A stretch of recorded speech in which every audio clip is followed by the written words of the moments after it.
NIOS के विद्यार्थियों, आपका NIOS के स्टूडियो में स्वागत है। अब हम ये प्रोग्राम जो शुरू कर रहे हैं, इनमें श्रृंखला है द्विघात समीकरणों की। द्विघात समीकरण अगर हम देखें तो उसका एक सामान्य स्वरूप इस तरह होता है ax² + bx + c = 0। इस ax² + bx + c में a, b, c अचर संख्याएं हैं और इन अचर संख्याओं में एक कंडीशन है कि a कभी शून्य नहीं हो सकता और a, b, c वास्तविक संख्याएं हो सकती हैं या फिर सम्मिश्र संख्याएं हो सकती हैं, रियल नंबर हो सकते हैं या कॉम्प्लेक्स नंबर हो सकते हैं, और x एक चर संख्या है। ये समीकरण दिए जाने पर हमारा प्रयास होता है कि एक हल निकालें, x का मान निकालें, जिससे कि इस समीकरण की बाईं ओर ax² + bx + c ये शून्य हो जाए। तो इस तरह जो मान निकलता है उसको हम कहते हैं समीकरण का मूल, रूट या हल। x का वो मान जिससे कि समीकरण का बाईं ओर शून्य हो जाता है, उसमें हम उस x के उस मान को कहते हैं उस समीकरण का हल या मूल। ये हल करने के कई तरीके हैं। उनमें एक तरीका है जबकि हम इनका गुणनखंड करते हैं। दूसरा तरीका है कि हम वर्ग को पूर्ण करते हैं, पूर्ण वर्ग बनाते हैं बाईं ओर, और या फिर हम प्रयोग करते हैं रेखा चित्र का। और एक अन्य विधि है जिसमें कि हम द्विघात समीकरण के सूत्र का प्रयोग करते हैं। तो चार विधियां हैं। इन चारों विधियों को हम एक एक करके आपको बताएंगे।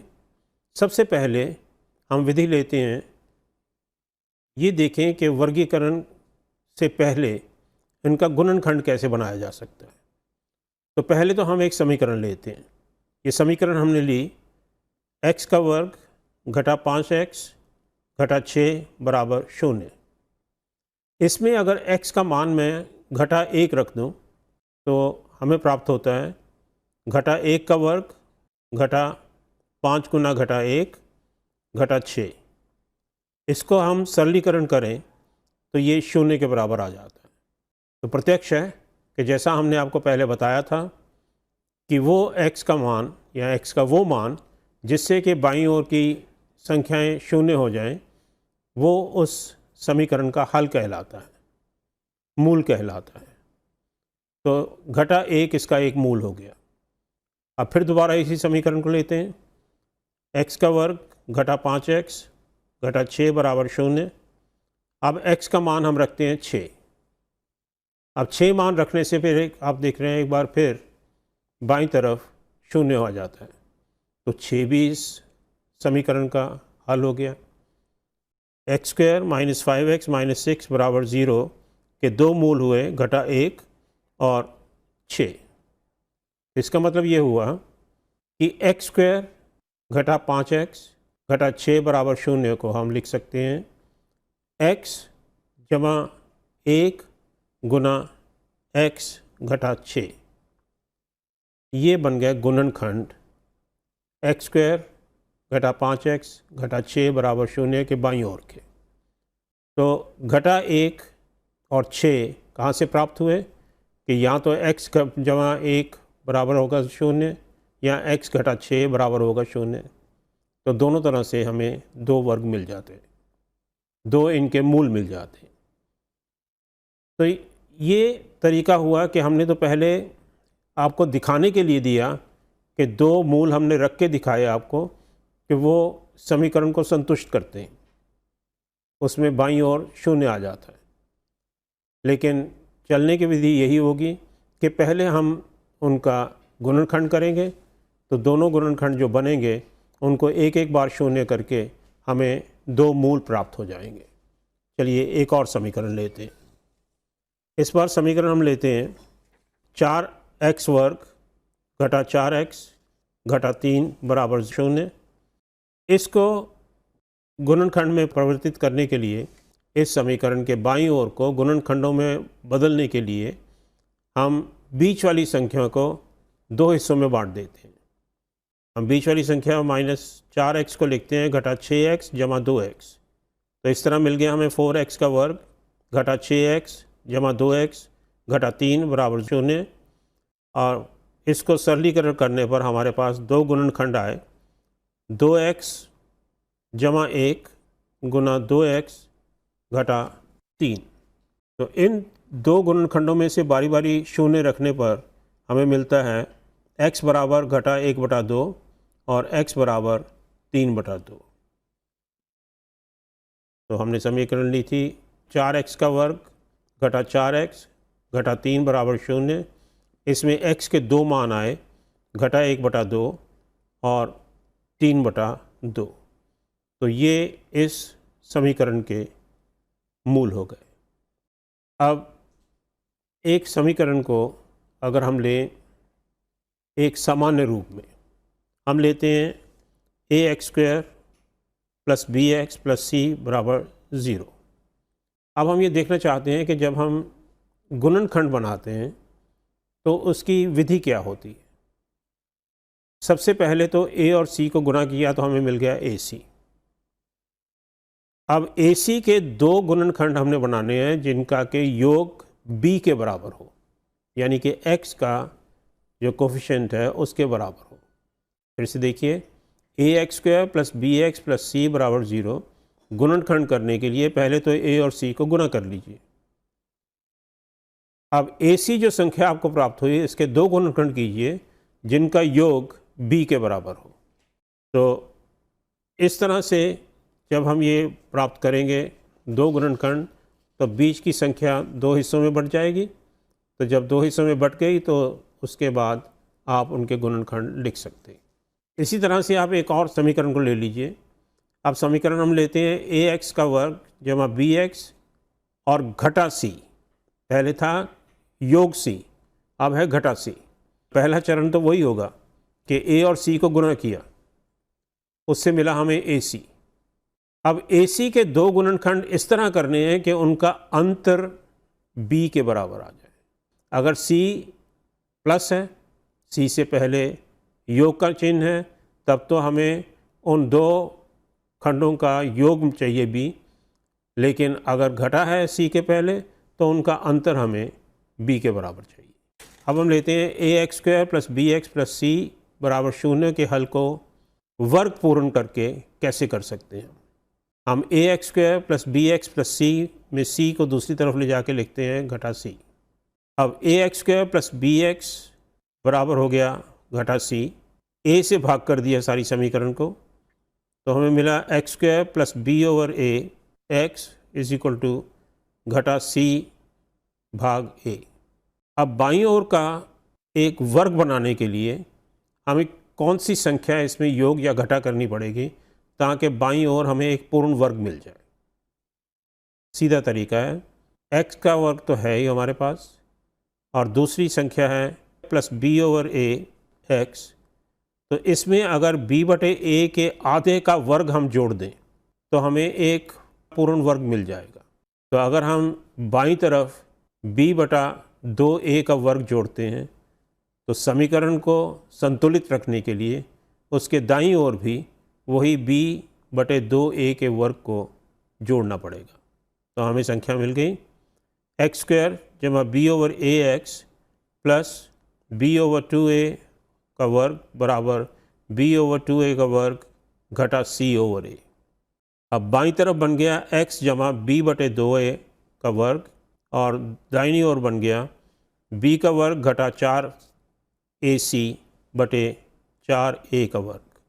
अब अगर हम वर्गमूल लें x का मान ज्ञात करने के लिए, याद रखिए कि अगर हम किसी संख्या का वर्गमूल लेते हैं तो वर्गमूल उसका ऋणात्मक हो सकता है या धनात्मक हो सकता है, यानी कि प्लस भी हो सकता है और माइनस भी हो सकता है। जैसे 4 का वर्गमूल +2 -2 दोनों हो सकते हैं। तो इसी बात का ख्याल रखते हुए हम लिखेंगे x जमा b बटे 2a बराबर प्लस माइनस वर्गमूल b का वर्ग घटा 4ac बटे 2a। b बटे 2a को बाईं ओर से दाहिनी ओर स्थानांतरित करने के बाद हमें मिल जाएगा x का मान। x के मान क्या मिले हमें?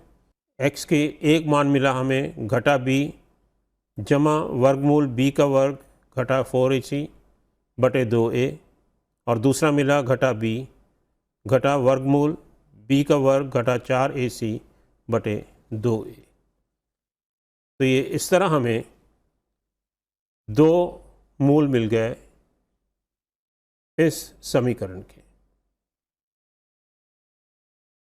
ये तरीका हुआ जिससे कि हम वर्ग पूरा करके इस तरह से हम वर्ग पूरा करके समीकरण को हल कर सकते हैं। तो ये है वर्ग पूरक विधि। इस तरह हमने अभी तक ये देखा कि द्विघात समीकरण क्या होती है। द्विघात समीकरण में एक चर संख्या होती है जिसका शक्ति 2 होती है अधिक से अधिक, यानी कि उसको हम लिखते हैं ax² plus bx plus c बराबर 0। इस समीकरण को हल करते हैं जब हम, तो x का वो मान हम ढूंढते हैं जिससे कि इसके बाईं ओर 0 आ जाए, और ये जो मान आते हैं इनको हम इस समीकरण के मूल या हल कहते हैं। ये हल या मूल निकालने के 4 तरीके हैं। एक तो वर्गीकरण, एक गुणनखंड बनाना, एक रेखा चित्र बनाना, और एक है सूत्र का प्रयोग करना। वर्गीकरण करके जो हम सूत्र एक बनाएंगे उसका प्रयोग करना। तो हमने आपको दिखाया कि कैसे हम गुणनखंड कर सकते हैं और गुणनखंड करके कैसे हम समीकरण को हल कर सकते हैं। अब हमने आपको जो विधि बताई समीकरण को हल करने की, उसके मूल निकालने की, इस सारी ज्ञान को अब आप अपनी पाठ्य सामग्री के साथ एक और तरह से इसको देखिए, हल करने की कोशिश कीजिए जो उसमें आपको प्रश्न दिए हुए हैं। और यदि इन प्रश्नों को हल करते हुए, इस सामग्री को पढ़ते हुए आपको कोई भी इस तरह की भी डिफ़िकल्टी या मुश्किलात आती है, तो आप स्क्रीन पे दिए गए नंबर पर हमें संपर्क कीजिए, हम आपकी समस्या का समाधान कर देंगे। धन्यवाद।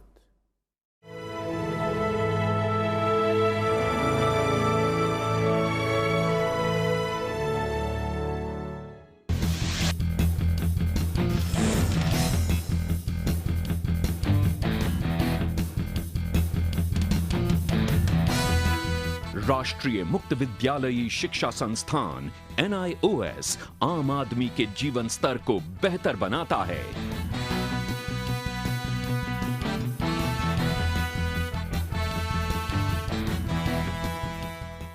हमारा लक्ष्य है एक भी व्यक्ति अशिक्षित न रहे।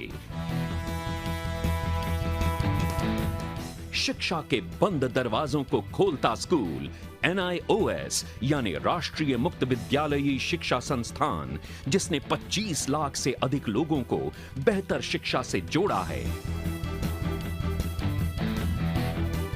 इसी तर्ज पर शिक्षा के नजरिए को एक नया स्वरूप प्रदान करता है मुक्त विद्यावाणी, जिसकी शुरुआत 19 जुलाई 2012 को मानव संसाधन एवं विकास मंत्रालय द्वारा की गई। On the day of this particular initiative, when we started taking up with the support of various expertise body, we also did not know that how this particular system will work for reaching to the unreached, and more specifically to the learners who are unable to attend the face-to-face contact program. In fact, our motto has been using the technology and more particularly the media and facilitating the learning of the children, and Mukt Vidyavani is one such venture in this context. The PCP program, more popularly known as Personal Contact Program, is one such venture, and also addressing the issues related to the learners, both academic and non-academic. And I must congratulate each of the department, more specifically the academic and vocational education department, which has been supportive in organizing such personal contact programs using मुक्त विद्यावाणी। इस अवसर पर मैं NIOS के learners को विशेष रूप से शुभकामनाएं देना चाहूँगा। साथ ही मैं शुभकामनाएं देना चाहूँगा अपनी मीडिया यूनिट के सभी अधिकारियों कर्मचारियों को, जिनके इस अथक परिश्रम से हमारे जो छात्र हैं, जो लर्नर्स हैं, उनको फ़ायदा पहुँचाए। मैं आशा करता हूँ आगे आने वाला समय हमारे लिए और चैलेंजिंग होगा और इस कार्यक्रम के माध्यम से हम अपने लर्नर्स को अधिक से अधिक लाभ पहुंचा पाएंगे। मुक्त विद्यावाणी के दूसरे स्थापना दिवस पर मैं पूरी मीडिया टीम को अनेकों अनेक शुभकामनाएं देता हूं। मैं आशा करता हूं कि आगे आने वाले दिनों में मुक्त विद्यावाणी का एक्सपेंशन होगा और इसे टैब और मोबाइल के माध्यम से भी स्टूडेंट तक पहुंचाया जा सके।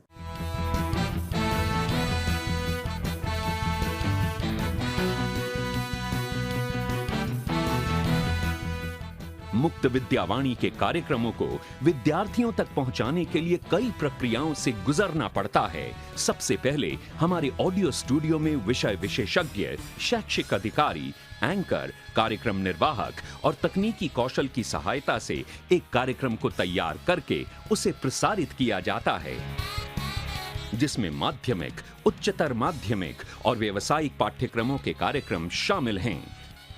कार्यक्रम के बनने के बाद उसे अपलोड किया जाता है मुक्त विद्यावाणी की वेबसाइट पर और फिर उसे जोड़ा जाता है सर्वर से। अब ये कार्यक्रम तैयार है आप तक पहुंचने के लिए, और वो भी बिना किसी रुकावट के।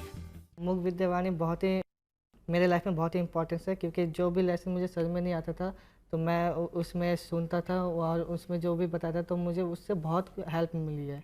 हम नंबर्स पे कॉल करके तभी अपने सारे डाउट्स को क्लियर आउट कर सकते हैं। जो भी हमारे डाउट्स हैं वो क्लियर हो जाते हैं उस वक्त। मैं चाहूँगा NIOS से कि मैम जिस तरीके से अभी इन्होंने प्रोग्रेस की है, जिस तरीके से बच्चों के हेल्प के लिए बहुत सारी टेक्निकें लाई है, ये और भी ऐसी चलती रहे और भी थोड़ी लाए। मुक्त विद्यावाणी के कार्यक्रमों को सुनने के लिए बस आपको जरूरत है एक कंप्यूटर और इंटरनेट की सुविधा की। मुक्त विद्यावाणी के कार्यक्रमों को लाइव सुनने और कार्यक्रमों के बारे में संपूर्ण जानकारी के लिए लॉग ऑन करें www.nios.ac.in पर और क्लिक करें मुक्त विद्यावाणी के पेज पर। यहाँ पर आप हमारे लाइव पर्सनल कांटेक्ट प्रोग्राम्स को सुन सकते हैं, सोमवार से शुक्रवार दोपहर 2 बजे से शाम 5 बजे तक, शनिवार और रविवार सुबह 10:30 बजे से दोपहर 12:30 बजे तक। लाइव पर्सनल कांटेक्ट प्रोग्राम्स के दौरान आप हमारे विषय विशेषज्ञ और शैक्षिक अधिकारी से सीधे जुड़ सकते हैं और आप हमें हमारे नंबर 0120-462-6949 और टोल फ्री नंबर 1800-180-2543 पर फोन करके अपने विषय से संबंधित सभी समस्याओं का समाधान पा सकते हैं।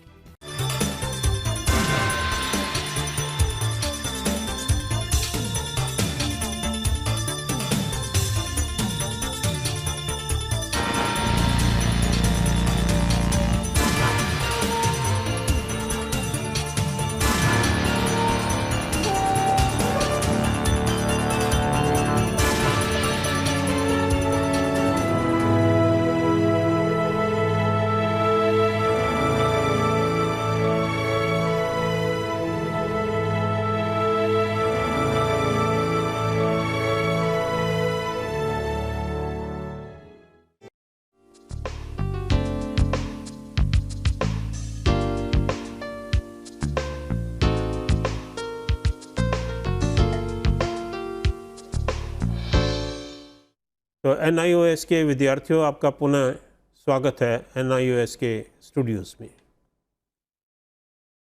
हमने आपको दिखाया वर्ग पूर्ण कैसे किया जा सकता है एक समीकरण जबकि हमें दी हुई है ax² + bx + c = 0।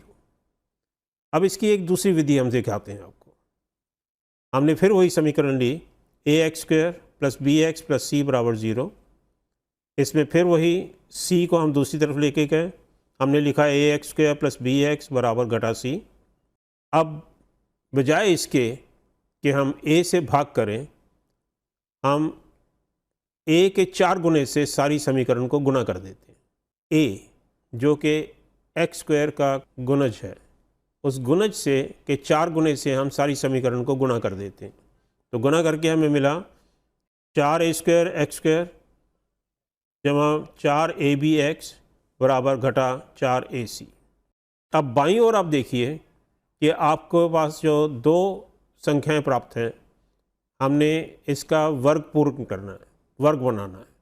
तो वर्ग बनाने के लिए हम इसमें जो b है संख्या, b क्या है, b गुणज है x का, x के साथ जो संख्या है, जो कोफिशिएंट है b, इसके वर्ग को हम दोनों तरफ जोड़ देते हैं। कोई हमें ये नहीं ढूंढना कि किसी का आधा करना है फिर वर्ग करना है, सीधा सीधा b का वर्ग हमने जोड़ दिया। जब b का वर्ग हमने जोड़ा तो बाईं तरफ बन गया 2ax जमा b का वर्ग, और दाहिनी ओर बन गया b का वर्ग घटा 4ac। अब वर्गमूल ले लीजिए और वर्गमूल लेने के बाद x का मान निकालिए, फिर वही मान आपको मिल जाएगा जो हमने इससे पहले निकाला था। चलिए इसको एक हम और समीकरण लेके दोहरा लें। अब हम समीकरण लेते हैं 5x² + 8x - 4 बराबर 0। पहला स्टेप वही, -4 को दूसरी तरफ लेके गया तो 4 हो गया। 5 के 4 गुणे से गुना किया, यानी कि 20 से गुना किया, तो 20 से गुना किया तो हमारे पास आ गया 100x² + 160x बराबर 80। फिर हमने x का जो कोफिशिएंट है 8, उसका वर्ग ले लिया 64, तो 64 दोनों तरफ जोड़ दिया। तो इस तरह हमें मिल गया 10x जमा 8 का वर्ग बराबर 144। और इसको हल करें तो x के मान हमें मिल जाते हैं घटा 2 और 2/5। तो ये वर्ग पूर्ण करने की तरीका जो है, ये एक आसान तरीका है, और इसमें हमें ना तो देखना पड़ता है कि बीच वाली संख्या को ब्रेक करना है या बीच वाली संख्या का आधा लेना है फिर उसका वर्ग लेना है। तो एक बार फिर देख लीजिए कि ax² + bx + c बराबर 0 के दो मूल हैं, घटा b जमा वर्गमूल b² - 4ac बटे 2a और घटा b घटा वर्गमूल b² - 4ac बटा 2a। अब b² - 4ac ये एक बड़ी इम्पॉर्टेंट संख्या बन जाती है।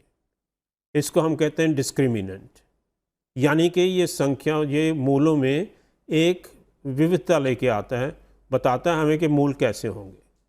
अब अगर हम वर्गमूल लें b² - 4ac का और b² - 4ac धनात्मक हो तो उसका वर्गमूल हमें मिलेगा एक वास्तविक संख्या। और अगर हम देखें b² - 4ac 0 के बराबर हो जाए तो हमें दो मूल बराबर मिलेंगे।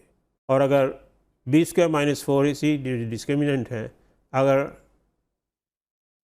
ऋणात्मक हो जाए तो इसका वर्गमूल कैसा मिलेगा, हमें एक सम्मिश्र संख्या मिलेगी। अब सम्मिश्र संख्या मिलने पर इसके जो दो मूल हैं वो बन जाएंगे, होंगे तो दोनों अलग अलग लेकिन होंगे दोनों सम्मिश्र। और ये सम्मिश्र जो मूल हैं हमें वो मिलेंगे ऐसे जो कि एक दूसरे के संयुग्मी है, यानी कि कॉन्जुगेट पेयर है, संयुग्मी या कॉन्जुगेट पेयर है। जो हमने मूल निकाले थे ax² + bx + c बराबर 0 के, इन पर एक नज़र और डालते हैं। पहले मूल को हम कह देते हैं अल्फ़ा। अल्फ़ा बराबर हुआ घटा b योग वर्गमूल b² - 4ac बटे 2a, और बीटा हमने ले लिया घटा b घटा वर्गमूल b² - 4ac 2a। इन दोनों को अगर योग करके हम देखें तो हमें क्या मिलता है। अगर इनको हम योग करें तो योग मिल जाता है हमें घटा b बटे a। अब अगर इनको हम गुना करके देखें तो अल्फ़ा बीटा दोनों का गुणन हमें मिलता है c बटे a।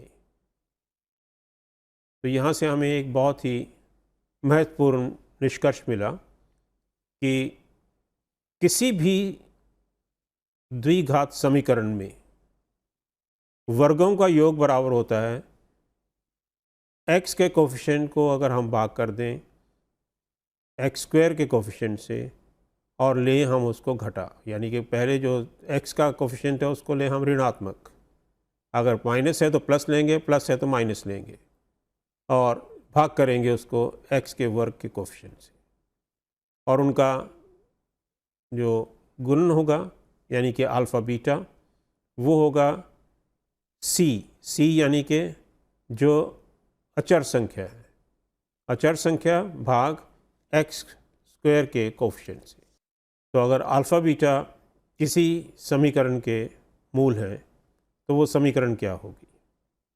हमने शुरू में आपको दिखाया था जब हमने वह मूल लिए थे घटा 1 और 6, तो उसी को याद करते हुए आप देखिए कि अगर अल्फ़ा और बीटा किसी भी समीकरण के मूल हैं तो वो समीकरण होगी x घटा अल्फ़ा गुना x घटा बीटा।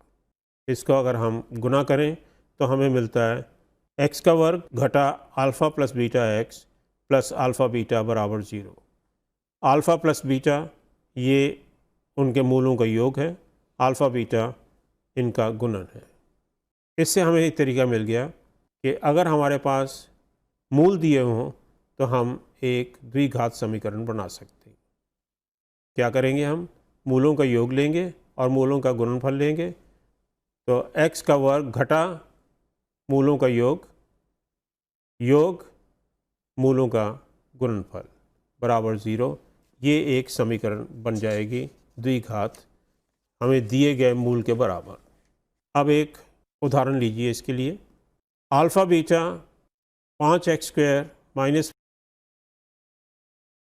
तो हमने एक इक्वेशन बनानी है, एक ऐसी समीकरण बनानी है जिसके मूल हों अल्फ़ा क्यूब और बीटा क्यूब। पहली बात तो यह है कि अल्फ़ा बीटा मूल हैं समीकरण के, तो अल्फ़ा प्लस बीटा हमारे पास आ जाएगा 6/5। इसी तरह अल्फ़ा बीटा आ गया 3/5। अब चाहिए मुझे, अगर हमने समीकरण बनानी है तो जो दिए गए मूल हैं उनका योग चाहिए, वो हो गया alpha cube plus beta cube. Alpha cube plus beta cube को हमने फैक्टराइज़ किया, उसका गुणनखंड किया तो आ गया अल्फ़ा प्लस बीटा गुना alpha square minus alpha beta plus. तो इस तरह इसको अगर हम सरलीकरण करें तो alpha cube plus beta cube हमारे पास आ जाता है -54/125, और अल्फ़ा क्यूब बीटा क्यूब तो उसके मूलों का गुणनफल वो आ जाता है हमारे पास 27/125। तो हम समीकरण लिख सकते हैं एक्स स्क्वायर प्लस 54/125 एक्स जमा 27/125। इस तरह जब भी हमें कोई भी समीकरण दी होती है तो हम उसके मूलों का योग लिख सकते हैं, उनका गुणनफल लिख सकते हैं, और दी गई कंडीशन के हिसाब से हम एक दूसरी समीकरण बना सकते हैं। अब हमने आपको जो विधि बताई समीकरण को हल करने की, उसके मूल निकालने की, और फिर हमने आपको डिस्क्रिमिनेंट के बारे में बताया। इस सारी ज्ञान को अब आप अपनी पाठ्य सामग्री के साथ एक और तरह से इसको देखिए, हल करने की कोशिश कीजिए जो उसमें आपको प्रश्न दिए हुए हैं, और यदि इन प्रश्नों को हल करते हुए, इस सामग्री को पढ़ते हुए आपको कोई भी इस तरह की भी डिफ़िकल्टी या मुश्किलात आती है तो आप स्क्रीन पे दिए गए नंबर पर हमें संपर्क कीजिए, हम आपकी समस्या का समाधान कर देंगे।